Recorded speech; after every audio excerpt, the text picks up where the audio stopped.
But like the fact that they're even going more ham into it, just like it's gonna be crazy. Hello everyone, welcome back to Two Buds One Podcast, episode 22.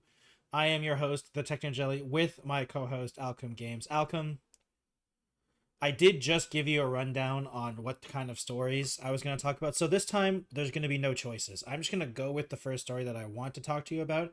And it's going to be the one that I described as positive, but also funny. So, you've played this game before.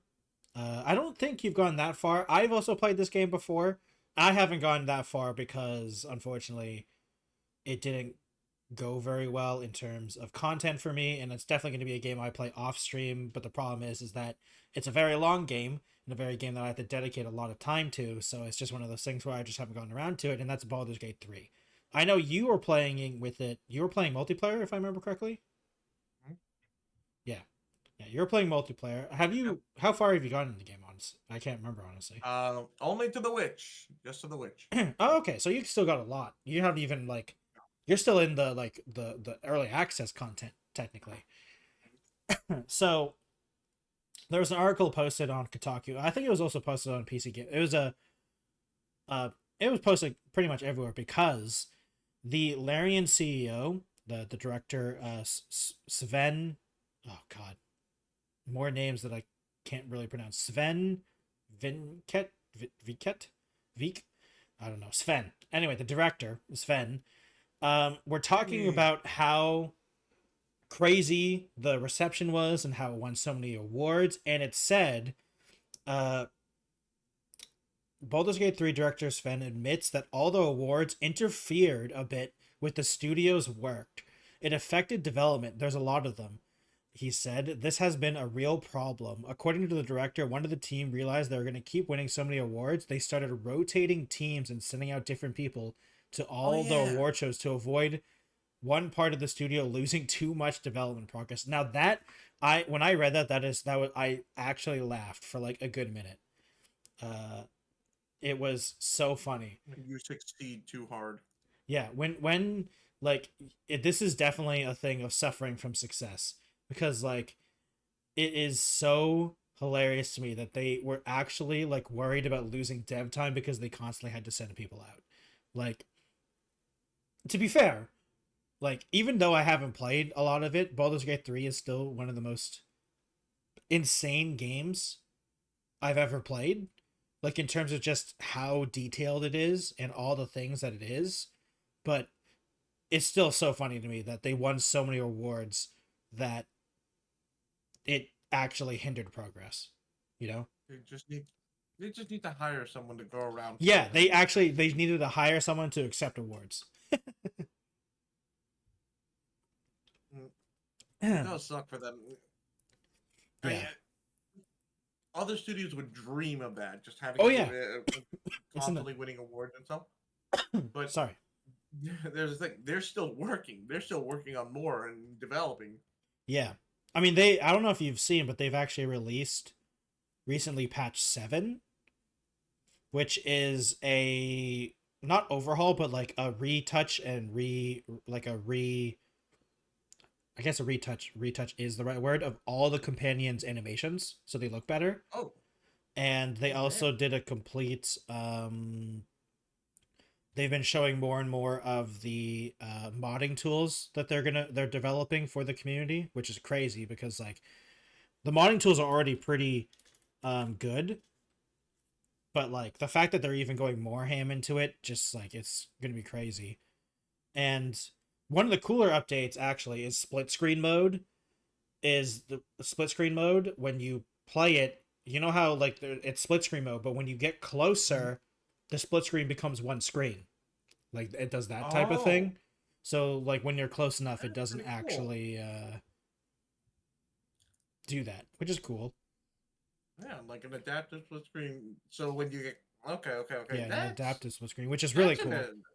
Another thing is they did a bunch of stuff for all the evil endings.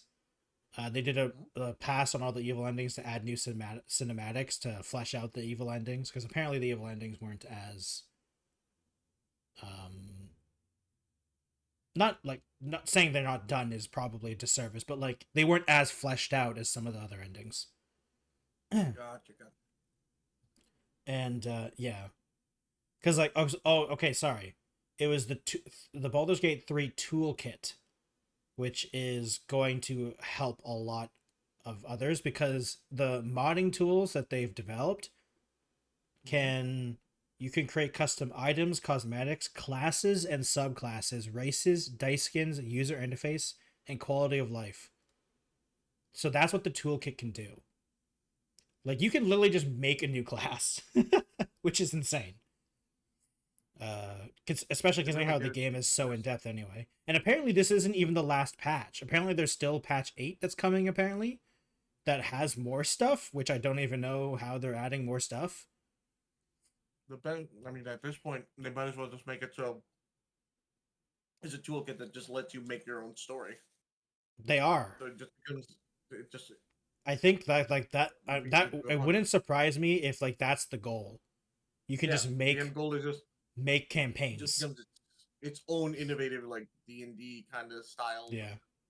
Device. It's not. I mean, at this point, it's not even a game. Well, it's a game, but I mean, it's a tool now for everyone to just make their own sessions. Because I mean, to be fair, it's also because like Baldur's Gate 4 is never happening because like they've just said no. And there's no DLC coming because they don't think they will have anything to add. I mean, the problem, honestly, I don't know how much you know about D&D and the 5th edition that it's based off of, but I have played... Oh, hell no. I have played a lot of the system that Baldur's Gate 3 is based off of, Alchem. And while they did an amazing job of the system, magic gets crazy after the levels that they do. So, like, it honestly, like, in video game form, it's almost impossible to recreate what magic can do in the later levels of 5th edition. And it's like like they already had so much problems with the early game magic, because I remember reading and looking at the interviews of the earlier ones where they basically cut so many things. Because for instance, one of the spells that doesn't exist in Baldur's Gate 3 is a spell that you get at level 5. Nope, sorry, you get at level 8. Anyway, it's a level 3 spell called Dispel Magic, and it cancels magic effects. And the problem is there were so many like situations or pathways that caused that spell that spell created that they just didn't put it in because it caused so many problems. Because in regular D&D, if something goes off the rails, you say, okay, well, I can improvise this. You can't improvise in a video game. Everything has to be coded, you know? Like there's certain amounts of free form thing you can do in a video game, but everything has to be coded, and it was just too much. Yeah, because there's just one thing that in D&D you can do that you can't do in video games. That's just basically BS your way through. Yeah, you can't improvise. There's no improvisation as the DM or players. And yeah, it's just like and that's why D&D will still always be something popular, because you can always just BS your way through depending on the creativity of the player and the DM. Yeah, except for the new editions because I hate them. Yeah, we don't talk about those. Even I like, from my experience, which is very few and far between. Well, 5th edition is great, which is what 5th edition is great, which is what Baldur's Gate 3 is based off of. It's a modded version. It's a 4th, and I hate 4th is terrible. I hate 4th. But you know what? Another funny. I don't know if I think I might have told you this before, but you ever see the quirk of Baldur's Gate 3, which is very funny? No. The quirk is all the dead bodies is everyone constantly gets beheaded in Baldur's Gate 3 because Speak with Dead was a problem. So all the bodies that you can find around don't have a head, so you can't speak with them. Because they're like, there's too many people to speak with, so if they didn't want you to be able to speak with them, there's still a lot of people you can speak with dead with, don't get me wrong, but there's a very big beheading problem because they didn't want you to let every single character speak, because it becomes a problem. It becomes just like a dialogue problem of there's just too much dialogue, and there's already too much dialogue in the game. Because let's face it, and voice acting. There's some players who will literally talk to every single NPC. Yeah, well, like if you cast, because you could also just dead. Yeah, you could also just cast Speak with Dead with every single corpse. It'd be horrible. It would be so horrible. I killed the local villager. I cast Speak with Dead on the local villager I just killed. Yeah. So yeah. Actually, speaking of Larian, have you seen? So the director, speaking of him, Sven, he recently tweeted that they're working on their next, while they're doing this patch stuff with Baldur's Gate, because obviously they're not making new content, right? No. So some of the team is working on their next project, which people aren't really sure what they're working on next, because they said it's not Baldur's Gate 4 or DLC for Baldur's Gate 3. So everyone's trying to figure that out. But the CEO said they're working on a new IP, which is very exciting because, you know, these guys are incredibly good devs and very creative. So who knows what they're going to do with a brand fresh new idea. But they said, which everyone immediately says, for the love of God, please do this.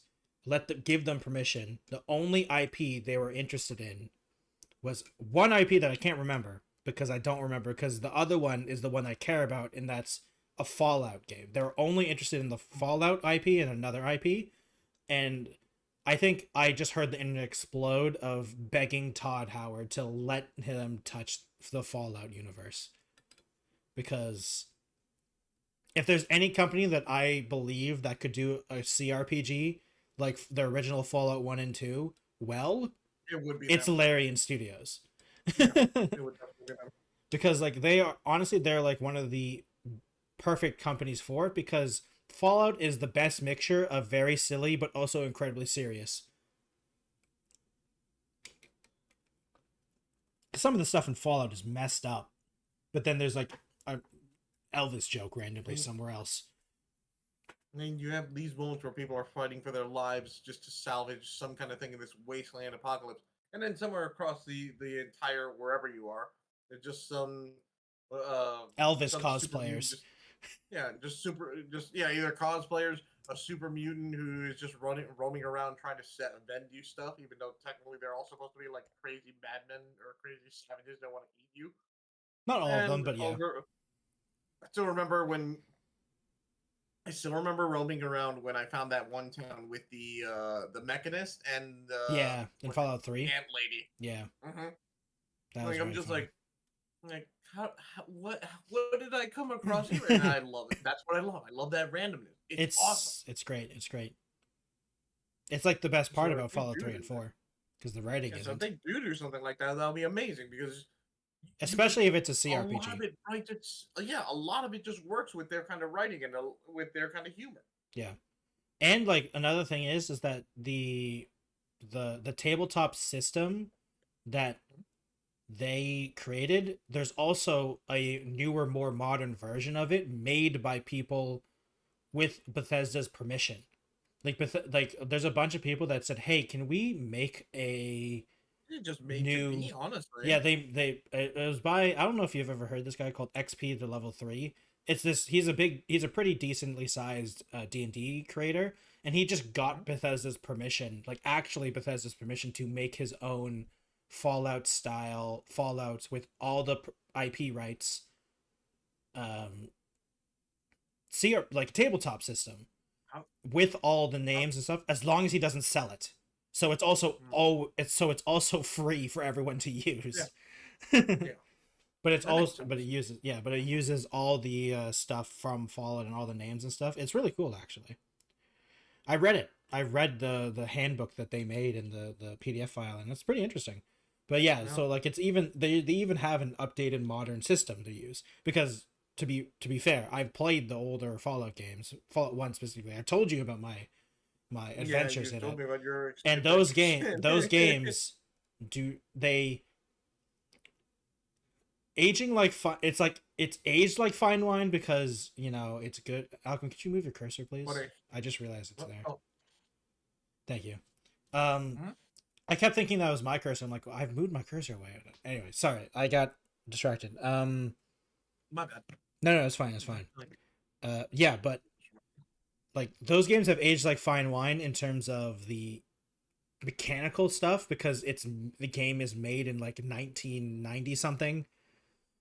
So like some of the stuff just doesn't make sense, but like the actual mechanics and gameplay is okay. It's just, We're gonna see if this thing actually takes off and Bethesda says, "Yeah, we'll go for it." We'll see this in. You never know, honestly. 9. Yeah, well, that's another problem is that like, if Sven is talking about this, they don't even have the permission to do it. So like, even if they get to make the game, it's like 5 years away at least. Negotiations is gonna take years, and then development is gonna take years. Because like Baldur's Gate 3 took like what 7 years to come out, I think. This will come out in 2032. Yeah, because like Baldur's Gate 3 came out like before the pandemic in early access, if I remember correctly, and it only came out like fully 1.0 like 2 or 3 years ago. If I remember, I could be misremembering though. Never gonna get this game. Honestly, don't remember. Maybe down there. Yeah, okay, so Baldur's Gate 3 came out 1.0 2023, but that's not when it came out in early access. It came out early access much sooner than that. This shit's gonna come out by the time I'll barely have the memory capacity to actually play. I'll be like, what is this? What is this game? Yeah. Fallout. I remember Fallout. Yeah, but that'll be interesting. But also, if they just want to do their own thing, I'll be cool with that too, honestly. Oh, yeah. Yeah. So, yeah. Okay. Also, a quick note. Speaking of Fallout, I did see this wasn't I forgot about this, but have you watched the Fallout show? I can't remember. No, I have. I've fallen behind on shows. I need to still finish. Have you watched any of it? Like any like no. Are you just not up? Okay. Well, no, it's won 17 Emmy. It's like been nominated 17 times. So it did very well. And I watched it like I think I've watched it twice now, season 1, and I thought it was pretty good. And it's pretty rare for me to watch things too, so. Meanwhile, Halo is gone, and isn't that a good thing? I never liked it. I saw a bit of it, and I was like, "This is terrible." I can't believe there was. I can't believe there was 2 seasons, and I still can't believe that even though it's been pulled, it's not canceled. They're just like trying to find a new streaming service for it. So yeah. I'm just like, oh. I mean, to be fair, it's probably already shot. It's probably like already done. They just decided to pull the plug in terms of distributing it because it costs too much.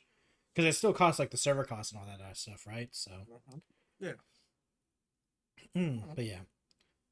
So yeah, I mean, I could start my rant about how this Baldur's Gate 3 is the best D&D video game ever made, but it's also one of the only D&D video games ever made, and that's a problem. To be like, yeah, that's a really big problem. But you know, that's a whole other rant that maybe one day I'll talk about because I can start ranting about why all other D&D video games suck and I hate them and I hate Wizards of the Coast. But you know, like I said. Anyway, so I don't get triggered and start nerd-splaining. Alchem? Yes? Did you know there was a... We've talked about this game before. This next game that we're going to talk about. Okay, and I want you... okay, wait. I'm trying to think of how to say this without... Like... Because I want you to guess something. But, okay. A game had an open beta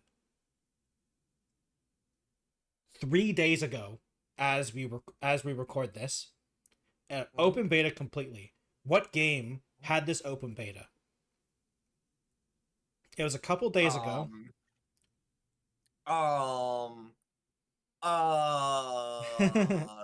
name escapes me for some reason, but I know what you're talking about. This is Describe it. How to hold on. Waiting. Holding. It's holding. Wait, are we talking about the it's like Dark and Darker? It's just nope, not Dark and Darker. Oh, it's not that one? It's not that Oh, one. shit. I think you're talking about Dungeonborn. Yeah, I thought it was. No, that one's released, not in open beta. Oh, that is. Yeah. Sorry. Confused. I'm talking about something else. And no, I don't know what the hell. So, Concord had an open beta, Alchem. Do you remember what Concord is? Isn't that? It's the hero shooter. It's the hero shooter being made by Sony. Oh, Sony's thing. Oh, yeah. You're thinking of Valve's is Deadlock. Yeah, I was thinking Deadlock. Right. Yeah, so Concord. I honestly forgot that one existed. Yeah, and so did everyone else because the open beta had 2,388 player peak on Steam. This was a free open beta. This game is also not free to play on launch. It is $40 US. Yeah, it's a $40 hero shooter. And okay, Alchem, I'm about to say something that's kind of sad, but from what I saw, Alchem, no, I do not want it. But from what I saw, Alchem, the game looks fine. Like, it looks fun. Okay. The problem is being thrown it's being thrown out. Like, why does this game, like, it's one of those things of, like, it's literally being set up for failure, you know? It's a tax write-off. It honestly... God, I hope I'm not. I hope it's not. I'm joking about that. I hope it's not. Okay. We don't have the console player numbers because this game was... The open beta was also available for PS Plus and stuff like that. And, like, you can invite people for the thing. And, you know, it's a hero shooter, so, you know, play with friends is part of the whole thing. But, like, PC numbers matter when it comes to open beta. PC, if you times this by 3, like, it had barely 2,000, it had just over 2,000 players at peak. Like, for a free open beta, which also I don't think, like, I remember seeing people play it, but, like, yeah, like, look, okay, I'm very in the know. Like, I am actively looking at stories and stuff, and so are you, Alchem, and you didn't even know what happened. Yeah. Like, you didn't even know what happened. Like, that's why my next question was about the, like, when did they advertise this, or when did they mention this? Because I don't remember them saying this is going to be out for, like, beta or anything. Yeah, so this game is coming out in, like, 5 weeks. It's coming out in September, I'm pretty sure. Yeah. So, like, it's one of the things where, yes, it is, we don't have the PlayStation numbers, which they could have been tons, you know, to be fair. It 100% could have been a crazy hit on PlayStation. But the problem is that this is one of Sony's live service games that is targeting PC players. Like, they just need to do what they did with what's it called? Helldivers? They just need everyone to sign up for this PlayStation Network, and there you go. Then they'll have you the do. numbers. Oh, God, you do. I'm pretty sure you do. And from the get-go, you have to have from the get-go, you have to have a PlayStation account on PC. I'm pretty sure. I don't remember if you do, but I'm pretty sure you do. I don't think it's gonna fall for that. Oh, when I was joking and it actually was real. Yeah, but, like, I just don't understand how they think this game's gonna survive at all when it's going against Overwatch. Especially, I will say this. Well, overall, I'll start off saying this. I still like playing Overwatch. It is still fun. I can drop it for months. I recently re-downloaded eventually come back. Yeah, I can come back and have a good time. It's still fun. I still know how to play my Reinhardt. I still know how to play my Diva. I still know how to. It feels intuitive. Like, the game is very intuitive and very slick. The performance is great. The problem with Overwatch has never been the gameplay. Yeah, it's just there's no. The only thing I will say, direction-wise, like after you play, like, hours and hours of the same couple of maps and stuff, and granted there are a number of maps and they got better at that, to be fair. But after that, you're just like, okay. Yeah, they did. That's right. They got better over the years, and you you got better stuff. But I'm just like, I was expecting a story, but that's my only downside. I was expecting a story. I was expecting lore. I was expecting some development because they put all this effort and everything into the universe, but nothing came of it. But that's my only gripe. Everything else still fun. They still bring in new characters. I want to try out the new character. The newest character is really fun. I haven't tried out the other character. I don't know. I don't know. I just never really found her to be very. The DPS. I don't know. I never found. Yeah. The DPS with the drill, Ventry, or something like that. Venture. Yeah, Venture. Venture, I think. Yeah, I think it's Venture. Yeah, I think it's Venture. I never tried them, but the other one seems cool because it's a healer, and honestly, that's very refreshing. Granted, actually, we got. I mean, Lifeweaver and the other girl is both healers, recent. This is the first healer though that heals like Ana, which is it's a very long time like since that. then. I like you that just shoot your teammates. I used to be a Mercy main, then I swapped to Ana, but then I realized my accuracy is shit, so I kind of moved back to Mercy. That makes sense. And I thanks.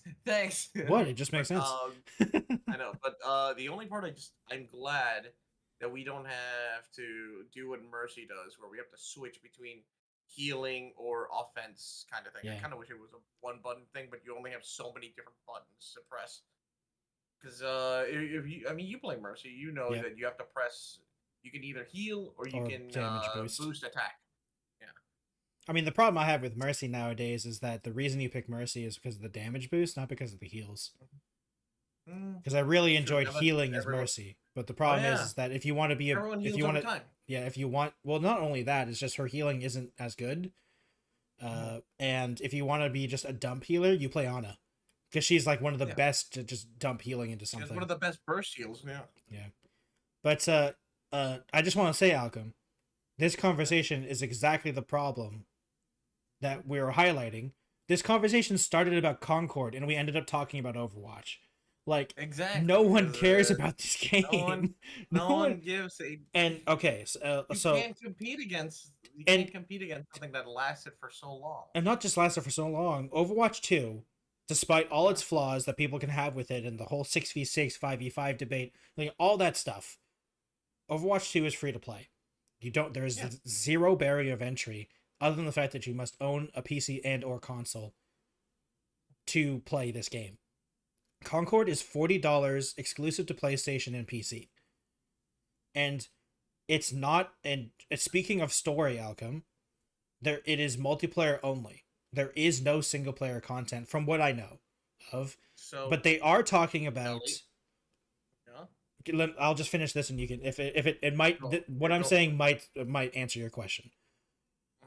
What they did announce was that they're going to have, I think it was either bi-weekly or seasonal, they're going to have frequent story updates with cutscenes, with animated cutscenes, right? Or like it just sounds like it just sounds like what? It just sounds like Overwatch. Well, kind of, but like they have in this open beta, they have a cutscene demonstrating like what they mean, and it's like a 30-second cutscene, and it's about one of the main guys that was in the trailers. It's the two, well, I don't know what they're called, but the two hero people, and they're having conversations. It's quippy. It feels a lot like there's a lot of inspiration from the like Marvel movies. Like a lot of inspiration from the Marvel movies, and specifically, it's got a real Guardians of the Galaxy feel. Wait a minute, I gotta look up is it the thing I thought I saw? The Concord thing. Yeah. Concord, story.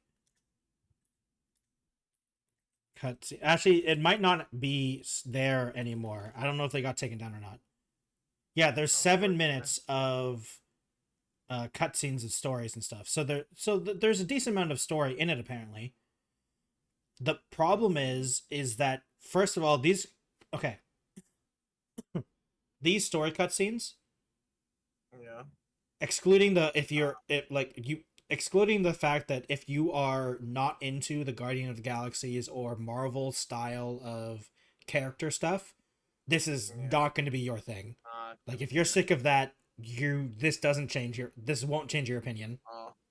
I'm seeing that, and you're describing, saying Guardians of the Galaxy. It is literally Guardians of the Galaxy. Yeah, where you have like multiple characters having quips and one-liners and shit. Yeah. That's what it is. But one thing I have is Alchem. You're watching it right now. Yeah. It's well made. Like it's not terribly made. It's really well made. And you know what that said to me? Oh my god, that is so expensive to do that seasonally. I can't remember what they said, but like it's supposed to happen frequently. So like this is too expensive. Like how do you do this? This is gonna be such a tax write. Okay. I mean, they said cutscenes like this will happen every week. Like that's not gonna happen. I'm sorry. Like I hate to be a doomsayer, but that's not gonna happen. No, I mean unless they have to have so much stuff banked up. This means two things. Either they have a serious backer who's like constantly gonna be funding them because they have faith in this. Yeah, Sony. Two, they think this is gonna sell. They think this is gonna sell like crazy. They think this is gonna day one sell and be the next biggest thing. Yeah. Or three, there's going to be seasonal things and cosmetics, and they're gonna just shovel in stuff to pay. Oh no, they have said before that they're not. No, there is. Exactly. Oh, there is. Okay. For in the beta, there is weapon cosmetics, and okay. Wait, I need to quickly read this just to make sure. Yeah, so there's correctly you mentioned that they weren't going to make like characters purchasable. Yeah, characters from what I can tell are not purchasable. The problem is that we don't actually know anything about the progression system because everything was unlocked during the beta. There was no unlocking or progression system in the beta. So we don't know like how that system works, but we know there's going to be it's like they're like quadruple dipping, Alchem. It's paid. Also, there's going to be a battle pass and there's going to be microtransactions. That is confirmed. All right. So about the one thing about Concord that I'm thinking about is I think they're trying to do the same thing Overwatch did so many years ago. Because Overwatch did come, it was a pay. You did pay to it was. Play it. You originally paid to play it. It was like $30. It was $30, yeah. And then you can pay an extra additional $1 to get the some kind of a special edition. Yeah, there was a special edition. Yeah. And eventually, Overwatch ran the course, did its thing. Then they decided we'll go free to play. Yeah. They made a couple of choices, made a couple of things like that. I think Concord might be trying to. I'm not saying that's their playbook right now, but I have this vibe that they're gonna do that, or it's gonna go that way for them. They're gonna try to go. They're gonna try to go with this. You pay for it version, then maybe if it's successful, if it's successful, maybe a year after the game's been out, they'll be like, okay, it's free to play, or like a year or two, it's free to play. This is if things go well for them. If things don't go well, they might just eventually just be like, no, we'll do free to play. I mean, this is not a weird thing to happen. It happened like with Fallout, when Fallout just sunk and the price just dipped horribly, and people were pissed off about that. But I mean, it hasn't happened yet. This is all just hypothetical. So sink or swim for them. I really do feel like they're going to come out with the paid version first, and then eventually either drop price or just go free to play. But about the whole cutscene thing, the way you mentioned, to go into that level of detail every week. Yeah, they need funding for that somehow. I mean, Sony's backing it. Sony's going. Okay, here's the thing. So the story behind this is, Alchem, is that these devs, the studio working on this game, showed Sony a demo of Concord, or like they had a vertical slice of Concord when they showed it to them years ago, and Sony loved it so much they bought the studio so they could work on it. right? Yeah, So like studio. that's why Sony is bankrolling this, because they loved it so much that they literally bought the studio that I don't. for them to make this game, I right? don't buy it though. Cynical me is like studios change positions, change heads over and over the years. I don't think everyone will still be on board like over the years and final product comes out because No, like I'm not saying that nothing has changed. How come? I'm saying like yeah, you're talking about like who's the bankroll. Sony's the bankroll right now, bankrolling. Yeah, because the problem I is know, I they're know. pouring money into it, expecting money to come out. And the thing Yeah, is, I don't see I don't see the dollar signs that they see. You know, when they saw this game, I don't see the dollar signs that they see. they're investing into this like it's their baby, but it's about to. It looks like it's gonna be a dud for them, so it's gonna be really bad. Yeah. Okay. So I found while you were talking about this, I found it. Concord's paid content is cosmetic only, so like Battle Pass, and I'm pretty sure there's a shop. Okay, there's their game will have microtransactions for skins and cosmetics, so the shop, with a $40 launched price tag. And so some of the unique things about the game are there's no ultimate abilities. Characters have abilities, but there's no ults. Only abilities. There's a building mechanic, which I can talk about later if you're super interested. There's a building mechanic. No, not that. Like a character, like a character building, like a trait, like a yeah, which I can go into. And then unlocking heroes through an in-game resource, which is not paid. So basically time investment to get to unlock characters. Yeah, through like challenges and stuff, I think is what they said. Yeah. But so speaking about the game, the problem with all these things is the game itself is fun, apparently. I didn't play it. I didn't play the open beta, but from all the people that I watched play it, because I was on the by the time I realized the open beta happened, it was already over. So, and a bunch of the Overwatch creators got access to the game that I watched. Yeah. So, like for instance, Flats made a video on it, if I remember correctly. Oh. What did he say?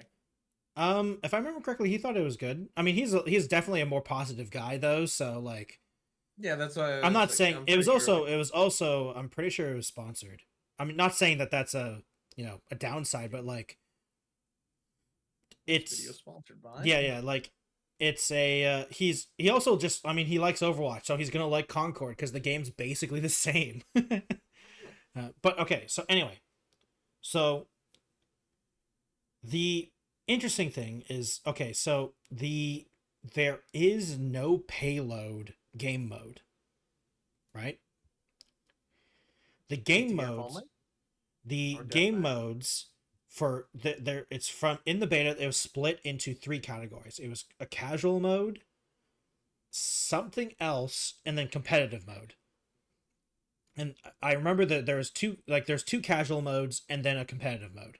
The casual mode that I saw most people play is there's a kill confirm deathmatch, team deathmatch.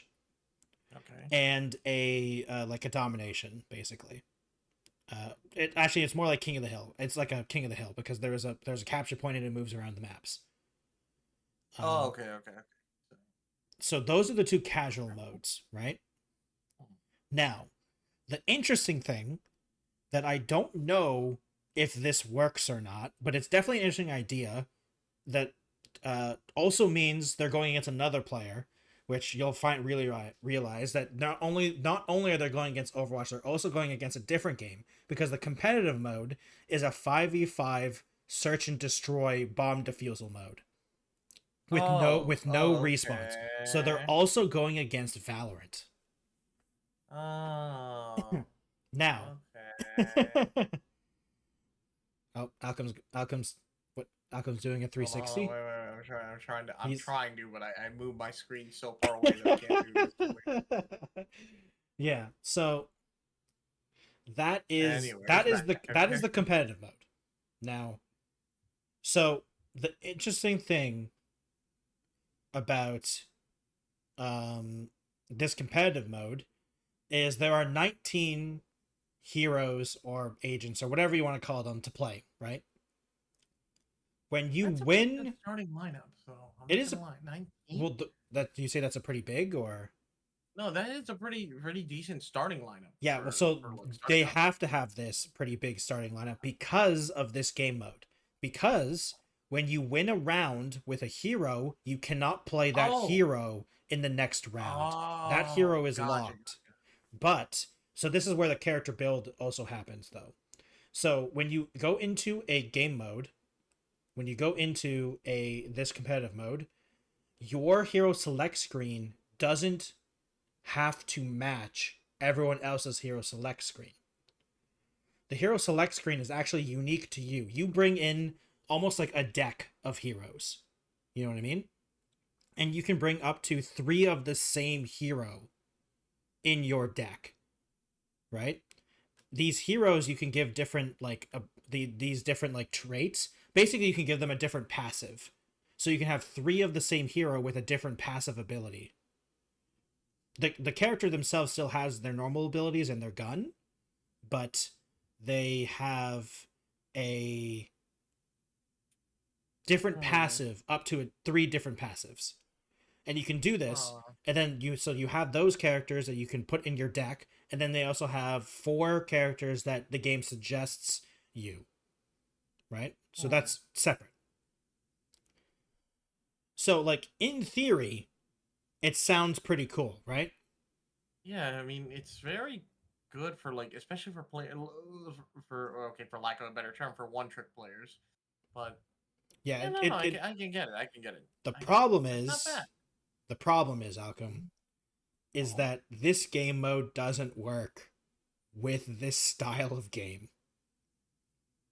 Because every time I watch people play it, it's like 30 seconds of gameplay in like 2 minutes of hero select.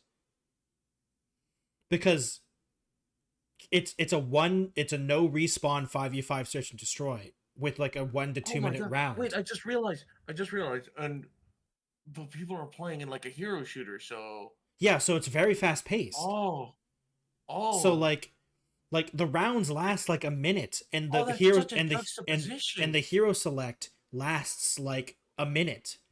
So like people picking heroes, and you also can't pick the same hero, right? So you got to choose your new hero, have everyone lock in on both teams, and then the new round starts. Yeah, and then it just ends quickly because everyone just plays really quick Russian gun and yeah, I've literally never seen the bomb planted when I was watching. Yeah, because no one will play it like that. Because everyone's playing just team deathmatch. It doesn't work like that. Yeah, it doesn't work like that. Also, the gameplay, the mechanics are made for a team hero shooter. Yeah. It's also like there's also like the archetypes: a tank, a support, and a DPS, which doesn't make sense in a search and destroy mode. Yeah. Like it's kind of weird. I mean, to be fair, some of the DPS and some of the like there is some like self heal, and there's also health packs all over the map, just like in Overwatch and stuff like that. So like the game is more like Overwatch than it is with Valorant, but for some reason they have the search and the bomb defusal game mode from Valorant and Counter-Strike as their competitive game mode. And basically everyone that I saw play it saying it's an interesting idea, but this style of game doesn't work with this game mode. No. Like it's just too fast paced.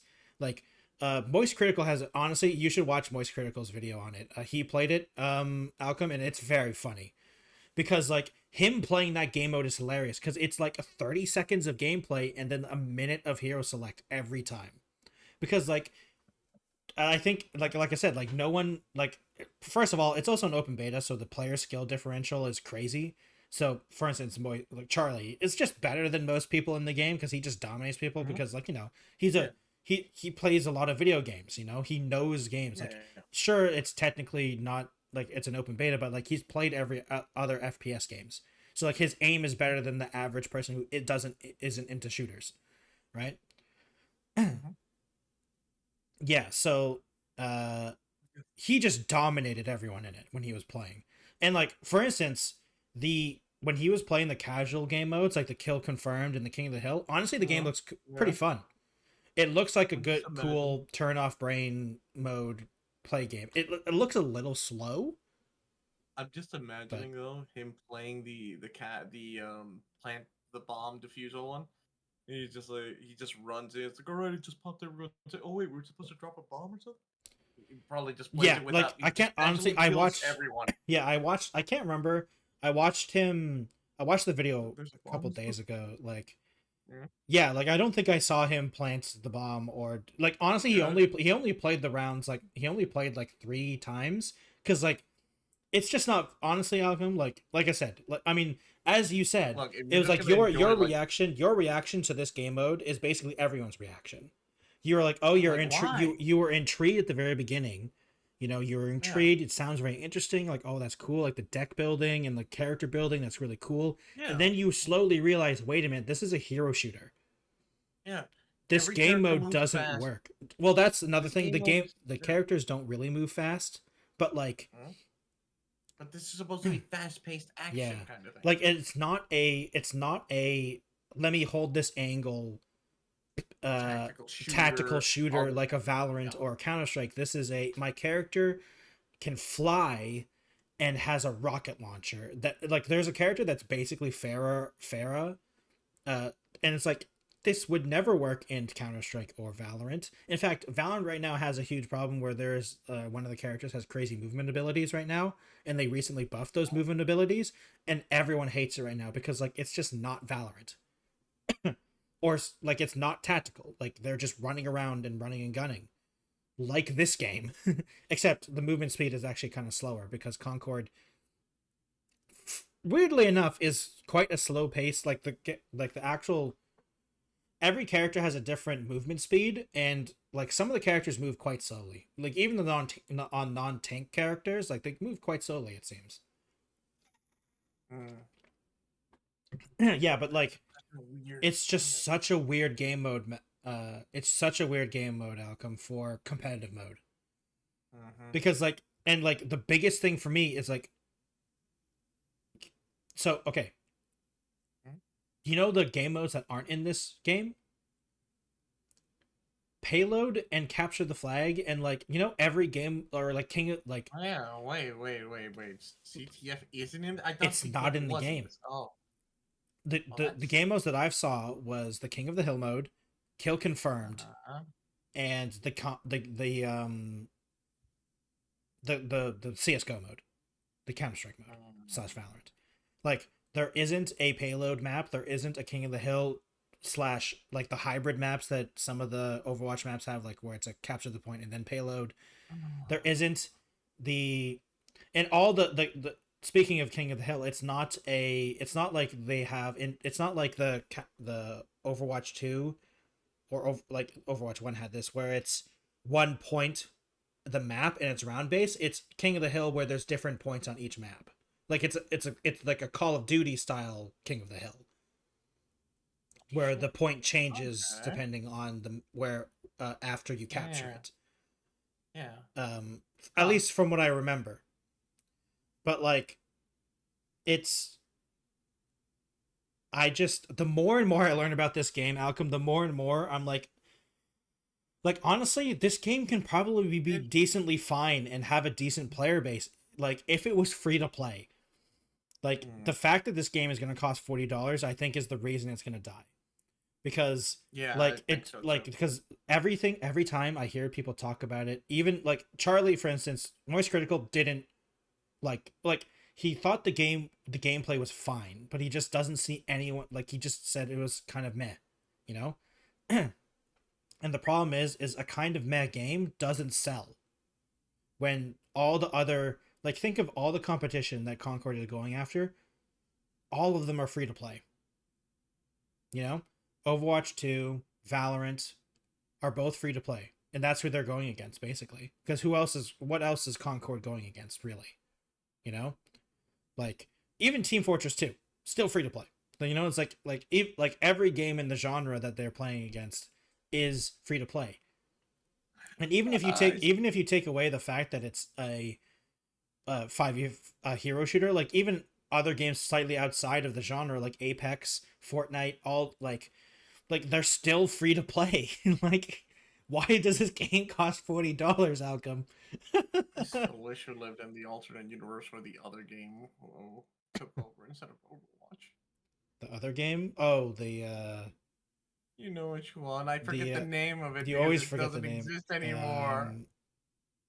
Oh god, I usually remember the name, but Battleborn. I don't remember Battleborn. I mean, the problem with Battleborn is that it wasn't going against Overwatch, and it was a bad marketing ploy. They weren't the same genre, but they were competing like they were. Yeah, because Battleborn's competition was more like Smite than anything else. It was. It was a first-person Smite, and it was good. And it even had a story mode. It did have I was actually gonna buy it for that PvE story mode, but I ended up not after like the first couple weeks. I was like, oh, this game is not gonna exist for a while, and yeah, I'm gone.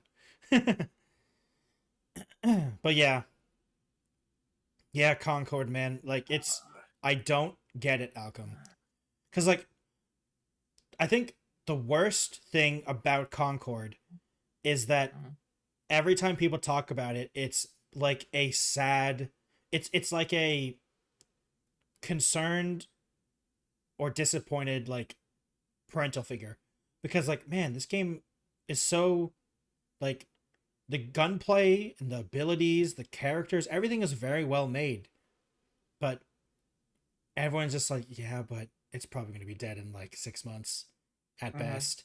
It's like everyone's like, even like the most positive people are saying like everyone's like, I've seen some people talk about it very relatively positively, and they're saying like they don't see this game doing well if it comes out because I think it's supposed to come out in September. So it comes out in like 2 months. Like people are like, and pretty much everyone that I saw is like, the game's problems cannot be fixed in 5 months. Because like some of the problems, like first of all, you have to completely redesign that comp mode, because that competitive mode just doesn't work. Why is there no payload? Like, just come on, guys. Like, you don't need to reinvent the wheel.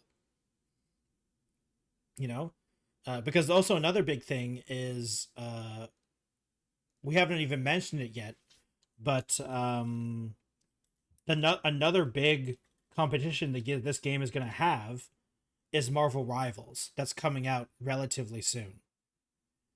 Because Marvel Rivals it's coming out 2025, but there is going to be a beta soon, apparently. So like, and Marvel Rivals is confirmed to be free to play. So like, it's like, even the games that aren't out yet have already won. Like, they've already beat you and the game isn't even out yet. And it's also Marvel, so you always have the brand recognition and stuff. I mean, look, I'll be real. If I had to choose between Concord or Marvel Rivals to play, I would choose Marvel Rivals every time. Yeah, because they're trying to make a new IP, and new IPs trying to stand up against some tried and true company. Well, it's not even just that. Characters have stood the test of time. Well, it's not even just that, though, Alchem. Like, it's not even that, like, the new IP... Like, I truly believe new IPs can go against Marvel and stuff like that. The problem is not when one's a free-to-play game and one's not.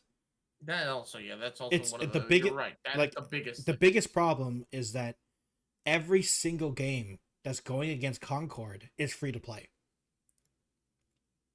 Every single game. You cannot make a multiplayer PvP shooter and not be free to play now. Unfortunately.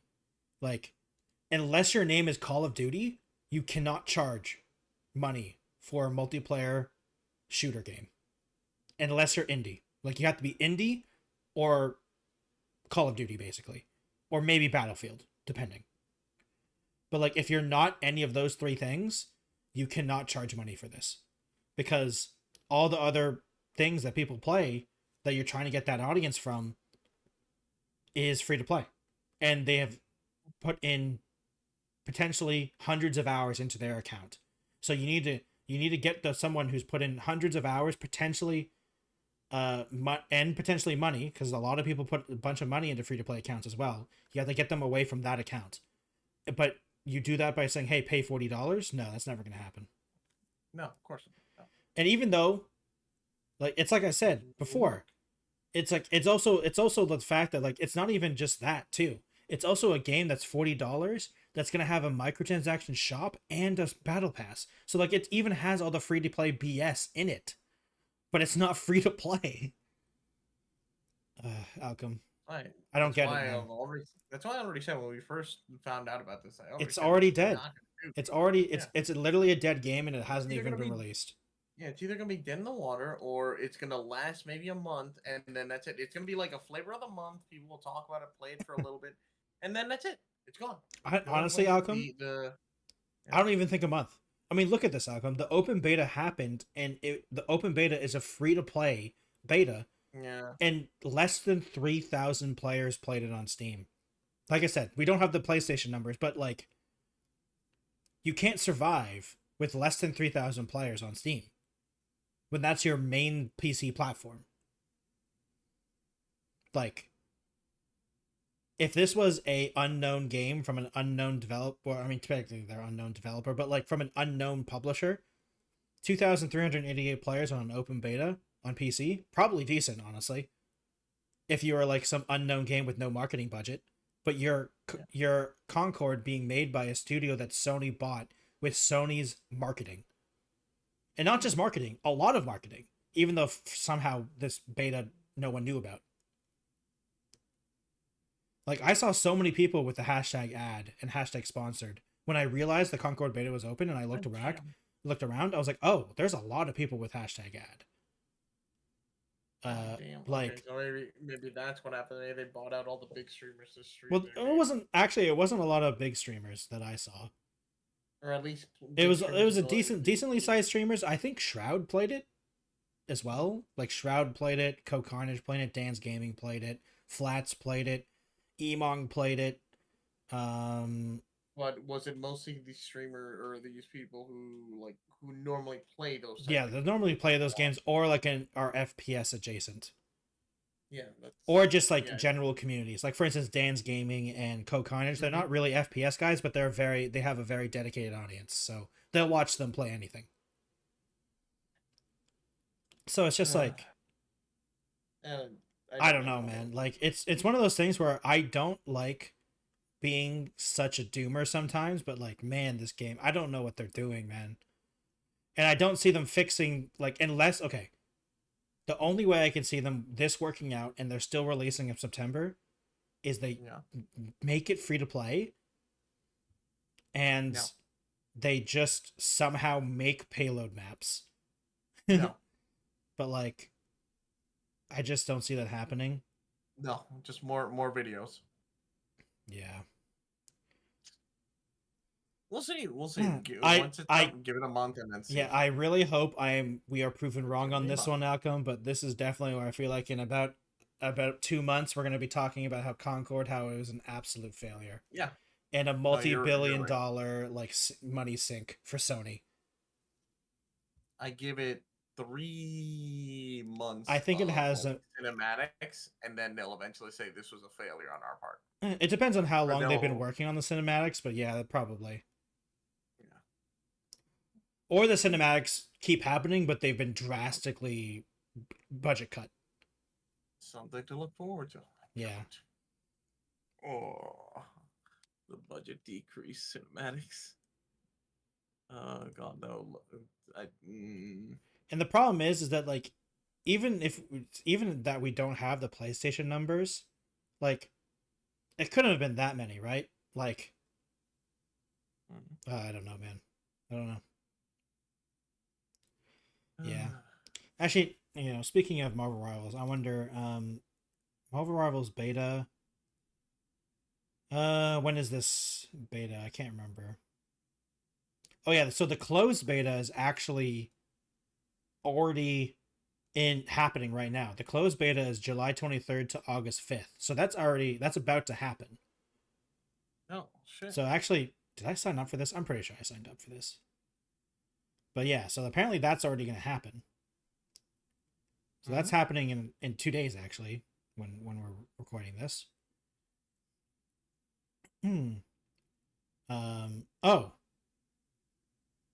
Visit the Marvel Rivals Steam store page and you can click request access. Oh shoot! I'm gonna look at that right now. Actually, Marvel Rivals. Did I already do this? I did not. Let me request access. There we go. Okay, so yeah, so like even like Marvel Rivals, I see them doing much. Even if they literally have, I mean honestly, I can't. If they even they're gonna like quadruple the amount of players on probably in during their closed beta, and this is and like not even comparing to an open beta. Like I said, I feel bad for the devs working on this because I feel like like I said, the gameplay looks good, the graphics are good, you know, the sound is good, the music is fine. Like the problem is like this is just not. It's not the right time. You're like 3 years. You're like arguably 5 years too late. Yeah. And even with that, it's all decisions around the game are just so weird. Like I said, we'll just it's definitely a wait and see, but it's definitely a wait and see with like a 10-foot pole because oh my god, this is because we already do not have high hopes for this. But then again, we've seen shit like this already. Also, the practice that they're doing, you know, trying to release a game that another game, a very successful game, mind you, has already been doing free-to-play version of it for the past years. Granted, when they first started, they did do the pay for it. Yeah. And they even when they first went free-to-play for Overwatch, the heroes were in the battle pass. Yeah, which is no longer true, which is great, but still. Yeah. The problem is, I don't think they can get away with doing this in this era because Overwatch has basically just nuts. I get maybe I'm praising, maybe I'm using it wrong, but they kind of like set a bar for what you would expect in a hero shooter. And considering now they made it free to play, any other hero shooter that comes out that has a price tag on it, most people will probably just like kind of just not. They won't even bother. I mean, it's not even just hero shooter, Alchem. It's like shooter.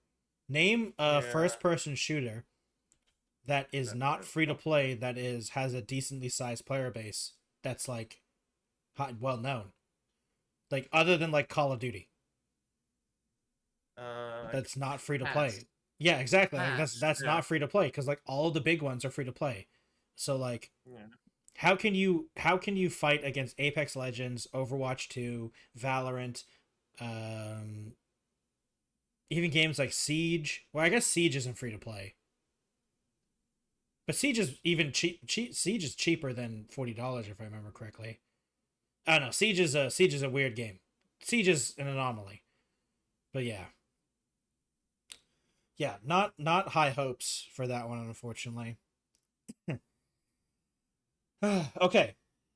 So, Alchem, as I can't really think of a good transition, so we're just gonna do it raw. Right. So the next story is the story that I was talking about that is like it's technically a good thing, but I hope it doesn't become a bad thing. Because, so let me just read this headline to you, and I'll be curious if you've heard about it, because it happened July 18th, so like 4 days ago. Sega identifies harasser making excessive, slanderous, and insulting comments towards one of its staff members, sues them into oblivion, and says if anyone else wants to try, it's their funeral. So what happened is someone was harassing a Sega employee with very mean things. Like, and I don't say mean, like, I'm not saying that as sarcastic, like, very mean things on social media. Like really bad stuff. Like, actually bad stuff. Like, straight up harassment. Okay, because first I wasn't aware. I'm like, are we talking about just like bad? It's not. I'm not saying like I'm not talking about like reasonable criticism. I'm talking about like no, they're like actual bad stuff. Stuff I cannot repeat. You know what I mean?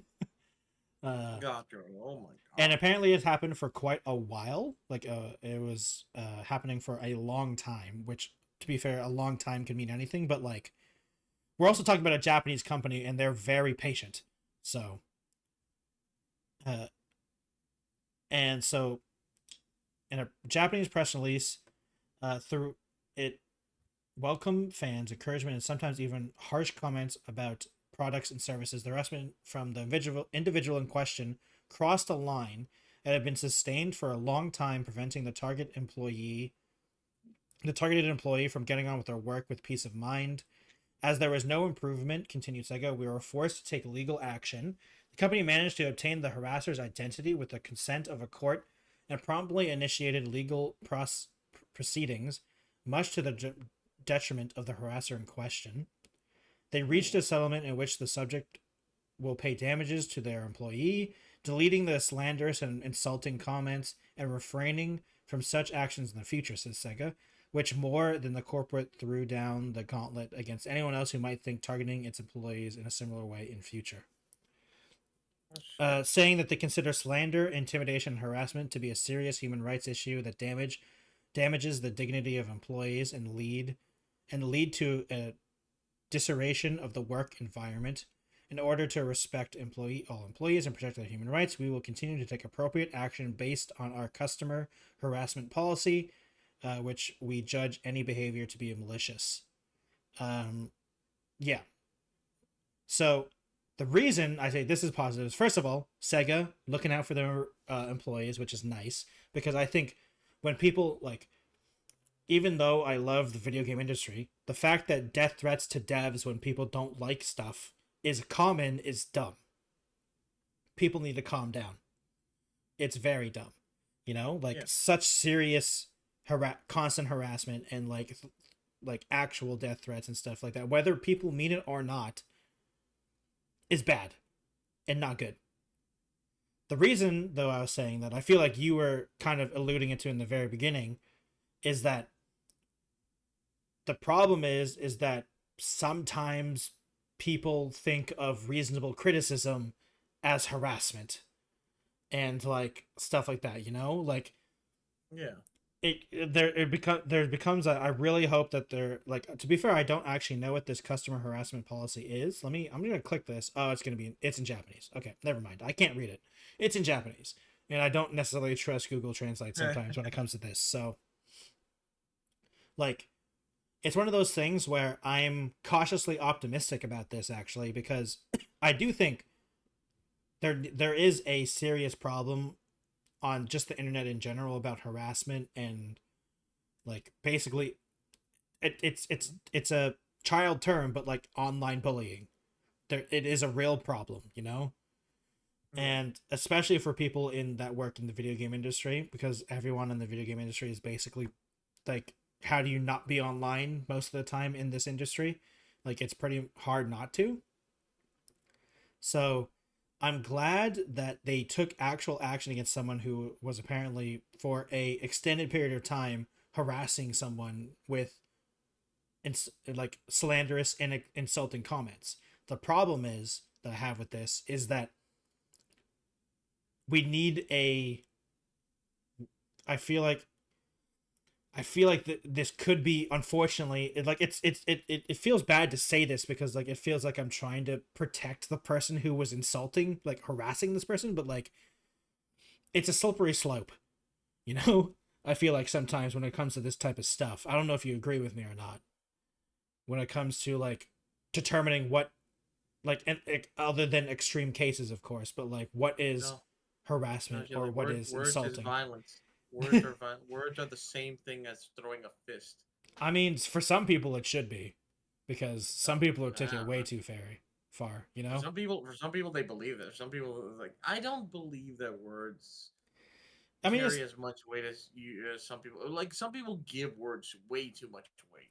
It's true, but it's also one of the things of, like, I will say that yes, words can rile people to action, so that's why words can be dangerous. But if it's literally just a comment on like Twitter or social media, that sounds, I mean, the severity of what they did sounds extreme. Yeah, like, so, I mean, like, depending on what you mean by excessive slanderous and insulting comments in social media, like, to be fair, that is a PR nothing statement, and I understand that, but like, if it really is excessively slanderous and insulting, like, yeah, it could affect someone's mentality. if it's slanderous to the point that it can impact someone's image or their work or impact their livelihood, then Yeah. that's In we're this crossing specific a line. case, they said it was preventing the targeted employee from getting on with their work with peace of mind. So like it was obviously apparently affecting them. Yeah. And I mean, like I mean, I feel like you and I are kind of on the same page. It's like I will give. it is a slippery slope. I can understand, but there's a problem there, though. What will constitute something that would justify that? Like, yeah, say if I just go on social media and just comment on someone who posted a picture and I say fat, and then it just messes with their head so much that they just can't go to work that day because what I typed just hurt them so much mentally. They're like, I can't go. I can't go. Everyone thinks that now, all because of this one comment, and I can't go to work and finish. Does that constitute slanderous to the point where they cannot do their thing, their work or anything? Just like how I mean, I would say, why are you commenting fat on that? Like, I don't see why the purpose of that, but it's also one of those things where trolls, troll's gonna troll, but like, I don't know. I'm just giving you an example. Yeah, obviously, yeah, I know the example, but like, I don't know, like for me personally, I don't see any loss if people stop posting like that. I don't see a really loss. I mean, like people control a lot more without doing stuff like that, because like trolling and being mean have always had anonymity and boredom can cause horrible things. Very horrible things. I mean, oh god, the slash B on what's it called? I can't even remember the website now. It's not Reddit. The other one. Oh god. What's the other one? 4chan. That's what I was trying to say. 4chan, yeah. Like boredom, 4chan is the proof of boredom, and being anonymous can be a bad thing. Yeah. But I don't know, like it's where I'm like torn between two worlds on this, because like I do feel like some people take this too far on a lot of things, like specifically in the games industry and like game devs, and constantly people like when someone makes a game and they make a decision that they don't agree with, and they all take it out on the game dev, where it's like, guys, this game dev, he's just doing his job, man. Like, they're just doing their jobs. Just because you disagree with something doesn't mean you can just like send death threats and stuff. Yeah. But like, it is like it's one of those things where it's a slippery slope. I mean, to be fair, it looks like they have a customer harassment policy. I mean, here, I'm gonna do the Google Translate to see how long is this. Okay. Examples of acts we consider beyond the scope of what considered acceptable is the following: obviously violence or physical aggression. That makes sense. Threatening behavior, intimidating language, behavior, insults, derogatory terms. I mean, honestly, all this stuff seems pretty reasonable. Yeah, I mean, like, it's one of those things where, like, yeah, I don't see these being a problem, but like, I guess it's one of the things where I trust Sega. I don't know if I trust Sega, but like, I trust that they are working in their best interests to make sure that their employees feel fine to work there. So, I mean, like, yeah, I trust them enough to not abuse this. Do I trust every company in existence not to abuse something like this? No. I don't know, man. It's one of those things where it kind of sucks that I'm more concerned about companies abusing something like this than the person actually being better because they stopped online harassment. But also, like, how does this work when you, like, obviously you have to be able to get the identity of this person to be able to do this, and like, can you do that every time? Like they had to get the approval of a court and everything like that, and I just don't know if that like let's say Sega does something bad. Like, let's say something happens with like Sonic, and all the all the devs on the Sonic team are getting harassed, or like are getting yelled at. there's no way you can take that many lawsuits to court, right? Like, no, I just feel like that's impossible. When the Sonic fandom starts dunking on them with the latest flop of a game, and like, Your Honor, the fandom hurt my feelings. They say horrible things. I guess like it's like I said, like criticism and harassment are definitely two different things, and unfortunately, the problem is that the definition between both of them are it's sometimes harsh criticism can be seen as harassment. And hopefully it's one of those things where I hope that that's never going to be a problem, you know? Because like there are plenty of people who do just straight up make mean comments for the sake of being mean and like for the sake of trying to affect someone mentally. And I do think that's dumb and like they should be stopped. I don't know if this is like lawsuits and stuff. I mean, like I don't really see how else you would deal with it, because obviously Twitter isn't going to do anything, or like any social media company is never going to step in, because that means they have to step in for every time something like this happens.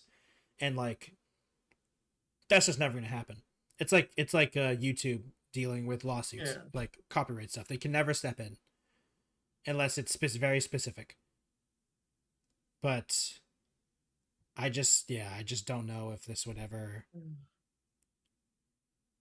I mean, again, I don't know. It all depends on the courts and what was to the extreme levels that they did. Apparently, obviously, for people that are sending death threats and like all that type of type of terrible stuff. Obviously, that needs to stop. You know, that's not going to help anyone. It's not going to help horrible things, and then all of a sudden just post their address or something. That stuff that has to stop.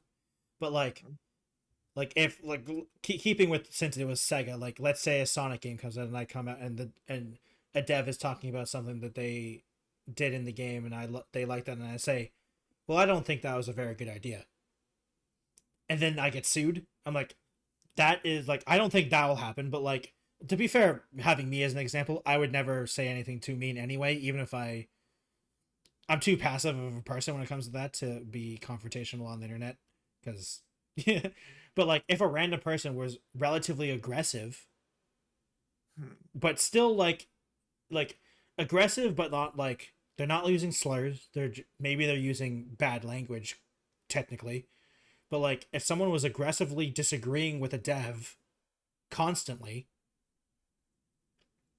that's where I'm like, is that worth a lawsuit? I don't know. Like, that is something where it's like, I don't know, like that's a gray area that I don't know if I'm comfortable with having someone decide whether or not that is no longer a gray area, you know? Because criticism and like being able to say, hey man, we don't like this, is a great thing in the game. For a lot of times it's done great things in games, you know? Sega specifically, I don't know, because Sonic Team, every Sonic game makes me sad. So even the good ones make me sad, because I know the next one isn't going to be like it, because for some reason they thought of a new idea. But you know, it's always going to be something. But I don't know.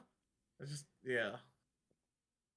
it's definitely a gray area that I don't even know if I like. It's like I said, like I just said, I don't know if I want this gray area to be like more defined, because like criticism has always been weird. As long as it keeps to the like I really like this story, as long as it stays to the get rid of all the people that do all that dumb stuff, all that stupid aggressive like actual harassment stuff.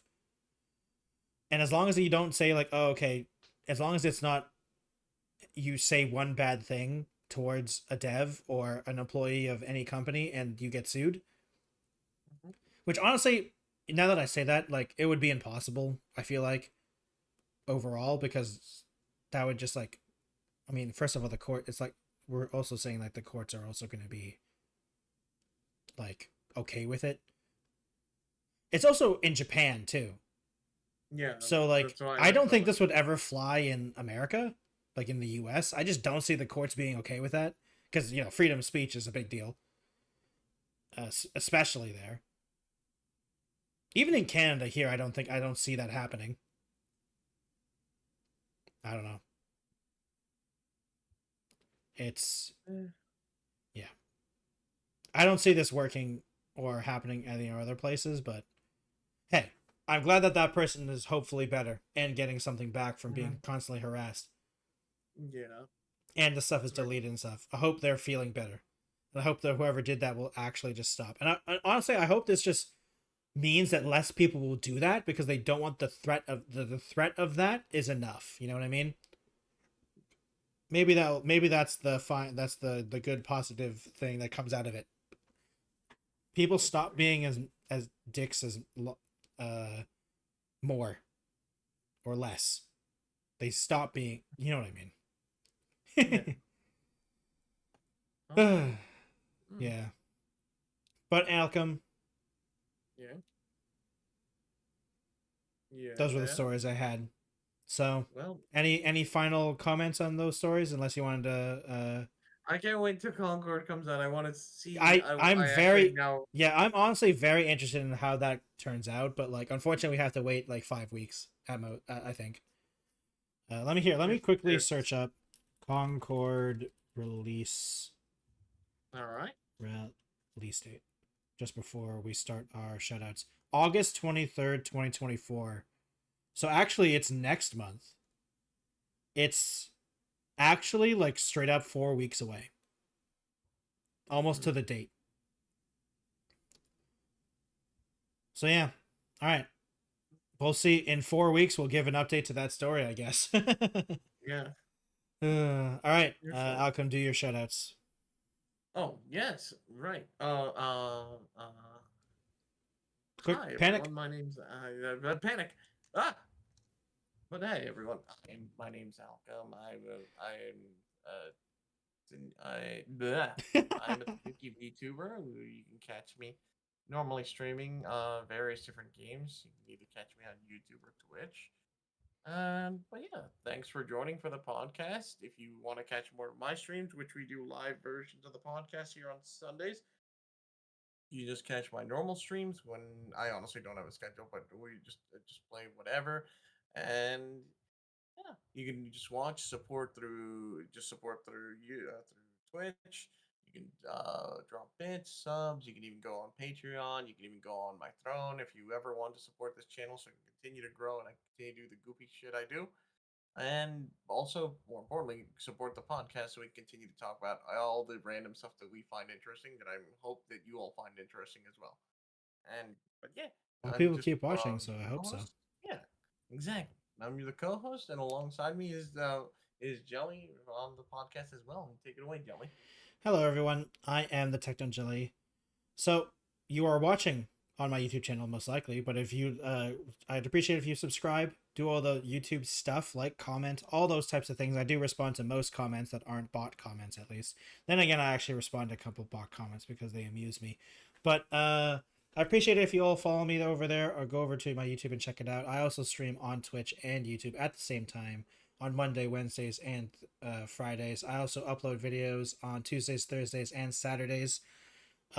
If you are watching live, the last week's episode 21, is going live on my YouTube in 1 hour at 10 p.m. EST in about 1 hour. So if you missed last week's episode, go watch it now. If you missed any of this episode, you can go over to my Patreon and watch it as soon tomorrow, because I will be uploading the full thing unedited tomorrow on my YouTube if you'd like to watch the episode early. Other than that, thank you all for watching Two Buds One Podcast, and we'll be back next week with a new episode. Goodbye, everyone.